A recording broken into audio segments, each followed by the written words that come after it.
Olá, pessoal do terceiro ano, tudo bem com vocês? Estamos aqui hoje para mais uma aula de geografia. E na aula de hoje a gente vai falar sobre a região centro-oeste brasileira. Na aula passada, nós falamos sobre a região nordeste, vimos os aspectos físicos, os aspectos sociais e econômicos da região nordeste. E hoje a gente vai falar sobre essa região, que é a região onde estamos inseridos, que é a região onde está localizado aí o Distrito Federal, esse quadradinho aí que abriga a capital federal brasileira, que este ano, no dia 21 de abril, agora completa aí os seus 60 anos de fundação, desde 1960, né, que foi a data da inauguração de Brasília, certo? Vale lembrar que Brasília começou a ser construída em 55, na época do governo Juscelino Kubitschek, e agora já completa aí os seus 60 anos nesse projeto de descentralização do desenvolvimento da parte costeira para a parte interior do Brasil. Pois bem, na aula de hoje a gente vai ver um pouco aí, eu trouxe um slide sobre os aspectos gerais da região centro-oeste. E aqui a gente vai ter alguns aspectos, a parte geográfica, divisão geográfica e política, certo?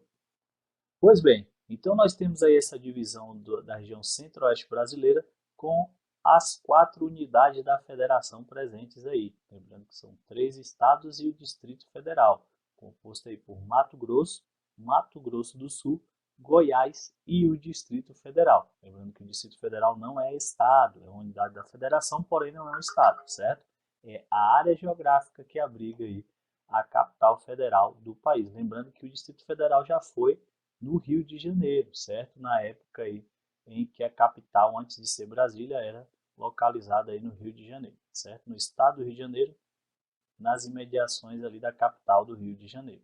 A partir de 1960, Brasília se torna a nova capital do Brasil, certo? O que a gente pode falar inicialmente dessa divisão geográfica, certo? A gente pode falar um pouco da divisão do estado de Goiás, que até 88, essa parte de cima aqui, que hoje corresponde ao território do estado de Tocantins, pertencia aí a Goiás. Então, mas por uma falta de políticas públicas efetivas nessa área mais ao norte de Goiás, a população da parte norte de Goiás reivindicou a separação desse território, que foi atendida aí pelos governos da época aí. Então houve essa divisão do estado de Goiás, passando a parte norte do Goiás a se tornar hoje o estado de Tocantins. E vale lembrar que Tocantins pertence à região norte brasileira, certo? Vamos à seguinte. Aqui nós temos a parte do relevo, né, dessa parte do centro-oeste brasileiro. A gente vai ter, dentro desse relevo, a partir das cores, da análise das cores aí que compõem o mapa, a gente vai ter as planícies, os planaltos baixos, planaltos médios e as serras e montanhas, certo? Então essa é a composição do relevo aí, da região centro-oeste, onde a gente vai verificar na parte verde mais clara, são os planaltos baixos, certo? Na parte que a gente verifica aí, mais verde escuro são os planaltos médios e as porções mais amareladas são os planaltos mais altos, certo? Vai lembrar que Brasília está em cima do Planalto Central, certo? Então nós temos aqui uma elevação de mais de 1.060 metros de altitude com relação ao nível do oceano. Vai lembrar que a altitude é a relação de altura do relevo com referência aí no nível do oceano, que é 0, certo? Então, Brasília está aí a 1.060 metros de altitude em cima do Planalto Central. Por isso que a gente costuma muitas vezes falar nas notícias aí, o Planalto Central resolveu, o Planalto Central cedia as decisões políticas do Brasil, justamente por isso, essa questão do relevo, que nós estamos localizados aí nessa parte central aí do Planalto Central, certo? Dando seguimento aí, a gente vai ter aí, o clima. Qual é o clima que a gente verifica aqui na região centro-oeste? O clima ele vai ser basicamente o tropical, certo? Tropical típico, tropical continental, porque a gente está na porção central aí do território brasileiro. Então a gente vai ter duas características marcantes desse clima tropical, que são verões chuvosos e invernos secos, certo? Então, por exemplo, mas verão chove, inverno é seco? Sim, dessa maneira. Se a gente analisar o gráfico de chuva, de pluviosidade no território brasileiro, a gente vai ver que a maior parte do território brasileiro está inserido no clima tropical e que a gente vai ter de dezembro até março, que é o período do verão, uma incidência maior de pluviosidade de chuvas. Já no inverno, que verifica-se entre maio e agosto, a gente vai ver que essa precipitação ela sofre uma queda, certo? Deixando o clima mais seco, principalmente nessa porção central aqui da região centro-oeste por conta do efeito da continentalidade. Lembrando que nós estamos adentro do continente. Quanto mais você se afasta da parte litorânea, mais seco se torna aí este ambiente, correto? Ainda falando sobre clima, nós temos aí também a questão, por efeito da continentalidade, nós temos nos períodos do inverno aí uma seca constante que atinge aí a nossa região centro-oeste, certo? Principalmente nos meses de maio, abril, maio, junho e julho, e até agosto, basicamente. Você verifica aí uma umidade relativa do ar mais baixa, certo? Por conta aí do efeito da continentalidade no período do inverno, certo? Então a gente tem uma baixa na umidade relativa do ar, não favorece formações de nuvens, e aí você tem um período de estiagem prolongado, são de 3 a 4 meses aí, sem nenhuma gota d'água caindo sobre o céu de Brasília aí, neste período, correto? Aqui a gente tem a parte da vegetação. Quando a gente fala em vegetação, a vegetação predominante dessa região centro-oeste, a gente vai ter variações de vegetação, mas a que predomina, que maior parte ocupa o território, vai ser o cerrado, o tão falado cerrado, que a gente está acostumado a falar, certo? Tão divulgado aí nas provas aí do Enem, do PAS, por conta de ser um tipo de bioma, um tipo de vegetação que vem sendo impactado de uma forma muito intensa nos últimos anos, em decorrência aí da expansão da agropecuária nessa região, certo? A gente tem a região centro-oeste como uma das maiores produtoras de grãos do Brasil e do mundo, certo? É uma área que é retirada da cobertura vegetal, que é o cerrado, para a implantação das grandes lavouras aí de milho, de soja, de algodão, da própria pecuária, criação de gado, certo? E tudo isso vem impactando diretamente aí este riquíssimo bioma que aparentemente parece não ter uma grande biodiversidade, mas tem, certo? Então a gente tem uma das maiores biodiversidades do mundo aí também no bioma cerrado, certo? E um critério, um fator a mais que a gente vai ter também nesse cerrado vai ser a questão das grandes formações de nascentes. As principais nascentes das principais bacias hidrográficas do Brasil, elas estão localizadas também nessa parte central do Brasil aqui, que é onde está o centro-oeste e onde está o bioma cerrado. Por isso a importância de manter essa vegetação aí viva e de pé, certo? Só que ela vem sendo impactada de uma forma muito intensa. Aqui a gente tem a formação, como a gente tem um relevo muito acidentado, questão de planaltos médios, planaltos baixos, planaltos mais elevados, a gente tem muita formação de cachoeiras por conta do desnível aí dos relevos, essas regiões de chapadas aí, que a gente verifica muito nessa região aqui do centro-oeste brasileiro. Aqui a gente tem uma imagem do Cerrado e a outra do Pantanal, certo? Essa primeira imagem aqui faz parte da formação do Cerrado, essa aqui do Pantanal, que é a maior planície inundável que a gente tem nessa região aqui do centro-oeste brasileiro, mais precisamente em Mato Grosso do Sul, certo? Sobre a hidrografia dessa região centro-oeste, que a gente pode destacar é justamente 3 grandes bacias que têm influência aqui. Vai ser a bacia amazônica, uma parte da bacia amazônica, né, alguns afluentes perpassam por esse território aqui da região centro-oeste. A bacia do Rio Paraná, certo? Mais ao sul também está localizada aí.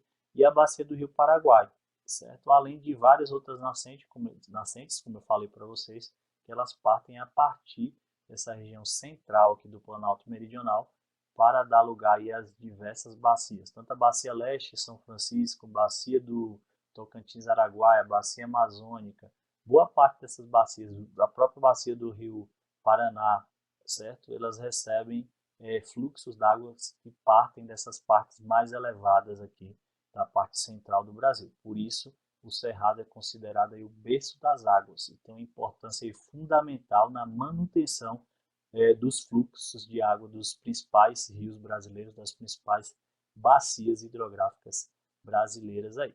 Então, o Pantanal, parte da hidrografia que a gente está destacando aqui, que converge nessas 3 grandes bacias hidrográficas do centro-oeste, é considerado aí pela Unesco como patrimônio natural, certo? Mundial e reserva da biosfera, certo? Porque é um dos biomas que dificilmente se vai encontrar em outras partes do planeta, né? Ele tem uns períodos de cheia, de estiagem, tem uma biodiversidade muito grande, mas vem sendo impactado muito forte pela questão do avanço aí da agropecuária, certo? Tanto da criação de gado quanto também da implantação de grandes lavouras nessas regiões, principalmente as margens dos rios, então, impactando de uma forma muito intensa essa vegetação desse bioma. Aqui a gente tem o povoamento, certo? Lógico que a região centro-oeste, se a gente for estudar o processo histórico, a gente já havia população nativa aqui antes da chegada dos colonizadores, algumas tribos se distribuíam nessa área onde é hoje o centro-oeste, mas o povoamento pela tida nova civilização, ela começa a partir das entradas e bandeiras, certo? Com os bandeirantes, quando vieram para essa região aqui de Goiás, de Mato Grosso do Sul, em busca de pedras preciosas e implantar também outras atividades econômicas aí, a própria ocupação e defesa do território, certo? Então a marcha para o oeste. Agora em 1940 a gente tem essa marcha para o oeste, com o presidente aí, Getúlio Vargas, certo? Ocupação e defesa do território. E aí teve a questão da devastação das culturas indígenas ali. Ali a gente tem uma imagem aqui do Xingu, certo? Uma obra audiovisual aí que retrata um pouco mais ao norte ali na região do Mato Grosso, divisa com o Pará e tudo mais ali, região amazônica, que fala sobre a questão da preservação dessa bacia hidrográfica do Xingu, que tem a reserva do Xingu também, que é uma das maiores reservas indígenas do Brasil, certo? Está localizado, uma boa parte, grande parte dela está localizada na região centro-oeste brasileira, certo? E vale destacar ó, que os dois grandes presidentes que incentivaram essa marcha, né, para o desenvolvimento, ocupação e defesa do território, lá em 1940, ocupação e defesa do território, certo? Com Getúlio Vargas. E 1955 em diante, com o Juscelino Kubitschek, mais a intenção de povoar, não só de povoar, mas também de trazer o desenvolvimento. Né?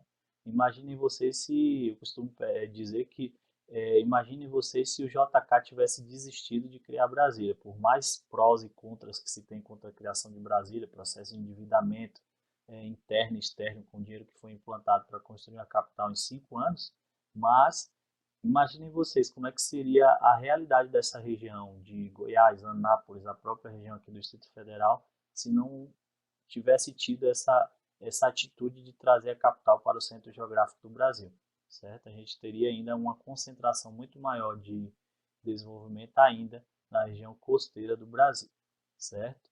Então a vinda de Brasília, ela trouxe todo esse povoamento e até a nossa própria história, né? Nós que somos sujeitos formadores e transformadores da realidade do Distrito Federal, direto ou indiretamente, a gente está construindo o espaço geográfico do Distrito Federal. Imagine como é que seriam nossas vidas sem o Distrito Federal, né? Muitas vidas que aqui se cruzaram, famílias que se formaram, certo? Vidas que foram construídas a partir dessa história aí da construção de Brasil. Então tem todo um processo aí para a gente analisar, além das desigualdades, né? Brasília é um exemplo claro de desenvolvimento, crescimento do espaço geográfico e das ampliações aí das segregações socioespaciais, onde a gente consegue ver pessoas com uma quantidade de capital acumulada e pessoas que estão à margem da sociedade aí também, com uma renda muito abaixo do que seria o ideal para a manutenção da vida. E a gente consegue ver esse paradoxo de riqueza extrema e de pobreza extrema também aí, quando a gente faz um paralelo entre o raio, plano piloto e região do entorno. A gente consegue visualizar claramente essa segregação socioespacial, certo? E essa desigualdade social materializada aí no espaço geográfico, certo?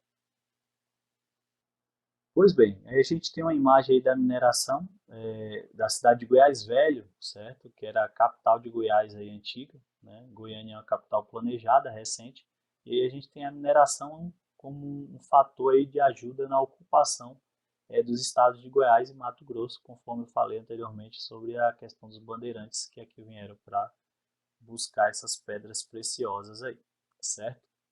Então, no segmento aqui, a gente vai ter a questão da população, certo? Entre as regiões brasileiras, população brasileira por região, certo? E a gente sabe que a região sudeste é a região mais densamente populada, povoada, desculpa, certo? A região nordeste, seguida a região sul, certo? Região centro-oeste e região norte aqui com os menores indicadores aí.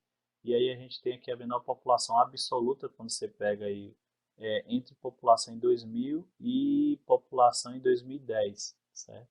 Eles pegam aí o crescimento ou a manutenção da população, eles verificam aí que a população absoluta menor acaba se verificando aí na região centro-oeste, certo?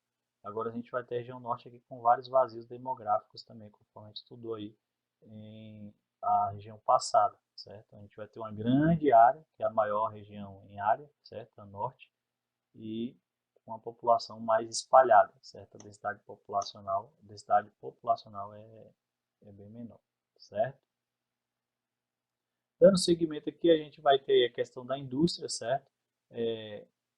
Economia, mercado interno, mão de obra barata, qualificada, boa infraestrutura, proximidade do mercado consumidor sudeste. Né?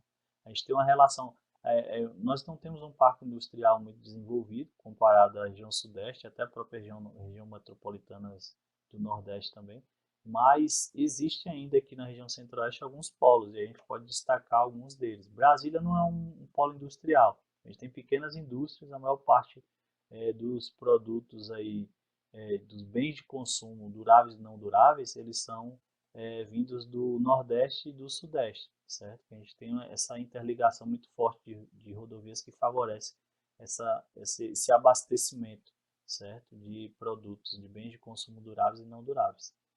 Só que a gente tem uma região aqui, que é a região de Anápolis, que é considerada um polo industrial bem diversificado. Você tem desde indústrias têxteis a indústrias automobilísticas, inclusive, né, as montadoras aí da Jeep e Hyundai estão presentes fortemente ali naquela região ali de Anápolis, certo? Entre Brasília e Goiânia aí. Então você vai ter essa presença forte aí.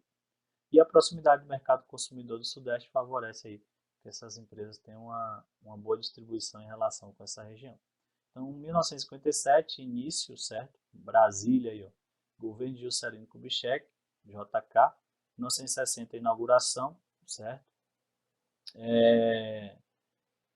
Ali está 57, mas a construção da capital ela começa em 55, né? Eles até falam a questão dos 50 anos em 5, certo? 1960, inauguração oficial de Brasília. A maior parte das atividades permaneceu no Rio de Janeiro, porque foi um processo inicial ainda. A maioria da população dos funcionários públicos que lá estavam na capital Rio de Janeiro, que é uma capital, é uma metrópole já, é bem estruturada, com teatros, centros industriais, centros de comércio e tudo mais. O próprio litoral, a praia, era um fator muito mais atrativo você vê no Rio de Janeiro que vê em Brasília. Cidade que estava começando, muita poeira, muito barro, né? muita estruturação ainda, certo? Então muita gente não queria vir para cá. E aí até a questão muita gente perguntou, por que os salários são maiores em Brasília? Um dos fatores é esse, né? Foi um dos incentivos para trazer os funcionários públicos do Rio de Janeiro para cá, porque senão ninguém ia querer vir morar aqui no meio do nada, no meio do cerrado, num ar altamente seco, umidade relativa do ar baixa, certo? Então, a maioria não queria sair do Rio de Janeiro para vir para cá. Então, a maioria das atividades ainda permaneceu, muita gente permaneceu lá e aos poucos foi transferindo de forma gradual para cá, para o Brasil. 1964 a 1985, a gente tem o governo militar aí, certo? A afirmação como capital, certo? E as estratégias militares de defesa aí, certo? Então, até aqui a gente estudou um pouco aí sobre a nossa região centro-oeste brasileira, certo? A gente termina essa primeira parte da região centro-oeste por aqui. Espero que vocês tenham gostado dessa aula aí de geografia, né? E dizer para vocês se manterem focados no estudo aí, fazendo nossas atividades. Eu vou estar postando as atividades aí também no Eclés, agenda digital. Façam da apostila, tirem fotos, anexem lá no Eclés e para a gente estar mantendo essa produtividade aí. No mais, um forte abraço a todos, que Deus abençoe grandemente cada um de vocês e fiquem firmes e fortes aí, que tudo é passageiro e tudo isso aí vai passar e daqui a pouco a gente está novamente aí na sala de aula de forma presencial. Forte abraço e fiquem com Deus. Tchau, tchau.